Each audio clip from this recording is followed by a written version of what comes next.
عزیز طلبہ، امید ہے کہ آپ سب خیریت سے ہوں گے اور تمام لیکچرز کو نوٹ کر رہے ہوں گے اور ان کی مطالعہ کر کے نوٹس بنا رہے ہوں گے۔ چیپٹر نمبر 3 سے ہی ہمارا ٹاپک بینکوں کی اقسام اور ہمارا لیکچر نمبر ہے 27۔ کل ہم نے دیکھا تھا تجارتی بینک اور مرکزی بینک، اور اسی کے ساتھ ہم نے دیکھا تھا کہ تجارتی بینکوں میں فہرستی بینک اور غیر فہرستی بینک کیا ہوتے ہیں۔ آج ہم دیکھیں گے نمبر 3 پہ ہمارے پاس صنعتی بینک، پھر زرعی بینک، زر مبادلہ کے بینک، بچت کے بینک، امداد باہمی کے بینک اور رہن کے بینک۔ سب سے پہلے ہم دیکھیں گے صنعتی بینک۔ صنعتی بینک جیسے جس کو ہم کہتے ہیں انڈسٹریل بینک، یہ بینک عام تجارتی بینکوں کی طرح ہوتے ہیں، مگر ان کا کام صنعتوں کی ترقی تک محدود ہوتا ہے۔ یعنی یہ بینک صنعتوں کی ترقی کے لیے صنعت کاروں کو درمیانی مدت کے اور طویل مدت کے قرضے فراہم کرتے ہیں تاکہ صنعت کو فروغ مل سکے۔ یہ قرضے عام طور پر ملکی کرنسی میں بھی اور زر مبادلہ کی شکل میں بھی دیے جاتے ہیں۔ پاکستان میں صنعتی ترقیاتی بینک اور پاکستان صنعتی قرضے اور سرمایہ کاری کی کارپوریشن اس قسم کے بینکوں میں شامل ہوتے ہیں۔ اس کے بعد ہمارے پاس نمبر 4 پر ہے زرعی بینک، جس کو ہم کہتے ہیں ایگریکلچر بینک۔ یہ بینک زراعت کی ترقی کے ذمہ دار ہوتے ہیں۔ ان کا اولین مقصد زرعی شعبے سے وابستہ لوگوں کو چھوٹی، درمیانی اور طویل مدت کے لیے قرضے فراہم کرنا تاکہ وہ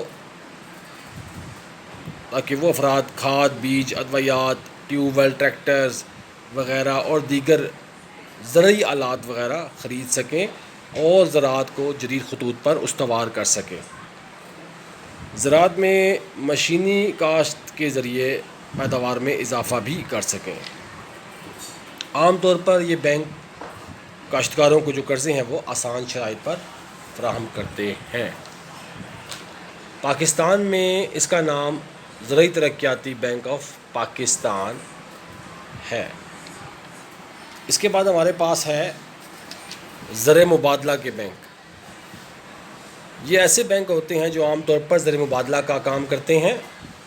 عام طور پر بین الاقوامی تجارت میں غیر ملکی جب ادائیگیاں کرنی ہوں تو اس قسم کے بینک کافی مددگار ثابت ہوتے ہیں، چونکہ ان کا لین دین زیادہ تر زر مبادلہ کی شکل میں ہوتا ہے، اس لیے انہیں زر مبادلہ کے بینک بھی کہا جاتا ہے۔ ان میں American Express, Chartered Bank, Grindlays Bank, یہ تمام کے تمام وہ بینک ہیں جو زر مبادلہ کے بینک کہلاتے ہیں اور عام طور پر ان میں غیر ملکی کرنسی میں اکاؤنٹ کھولے جاتے ہیں۔ اس کے بعد نمبر 6 پر ہمارے پاس ہے بچت کے بینک۔ عام طور پر یہ ایسے بینک ہوتے ہیں جو لوگوں کی بچتوں کو اپنے پاس رکھتے ہیں۔ یہ بینک خود تو کاروبار نہیں کرتے بلکہ لوگوں کی امانتوں کو جمع کر کے حکومت کو دیتے ہیں جو انہیں آگے سرمایہ کاری میں کاموں میں لگاتی ہے۔ مثلاً پاکستان میں ڈاکخانے، قومی بچت کے مراکز اس قسم کے بینک ہوتے ہیں۔ یہ بینک لوگوں کی چھوٹی رقومات کو جمع کرتے ہیں اور اس کے لیے انہوں نے مختلف اسکیموں کا اجرا بھی کیا ہوتا ہے۔ اس کے بعد نمبر 7 پر ہمارے پاس ہیں امداد باہمی کے بینک، جس کو ہم کہتے ہیں کوآپریٹو بینک۔ عام طور پر جیسا کہ نام سے ظاہر ہے کہ یہ بینک باہمی اپنی مدد آپ کے تحت قائم کیے جاتے ہیں۔ یہ بینک محکمہ امداد باہمی کا کام کرتے ہیں اور اس میں زیادہ تر سرمایہ اپنی مدد آپ کے تحت اکٹھا کیا جاتا ہے۔ عام طور پر ان بینکوں کے فرائض بھی وہی ہوتے ہیں جو عام تجارتی بینکوں کے ہوتے ہیں۔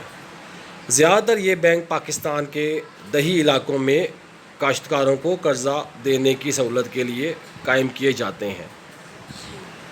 یہ دیہات میں رہنے والے عوام کی بچتوں کی حوصلہ افزائی بھی کرتے ہیں۔ اور اس کے بعد ہمارے پاس جو بینکوں کے اقسام کی آخری قسم ہے وہ ہے ہمارے پاس رہن کے بینک، جس کو ہم کہتے ہیں مارگیج بینک۔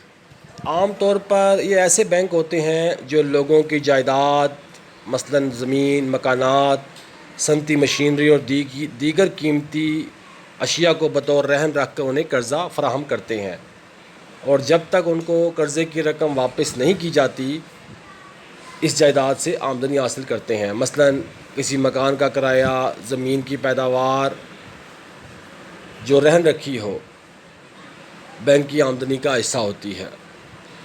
عام طور پر نان شیڈیول بینک اس قسم کا کاروبار کرتے ہیں۔ پاکستان میں تعمیر مکانات کی مالی کارپوریشن، HBFC اور دیگر تجارتی بینک اس طرح کے کام کرتے ہیں۔ تو یہ ہمارا ٹاپک تھا بینکوں کی اقسام۔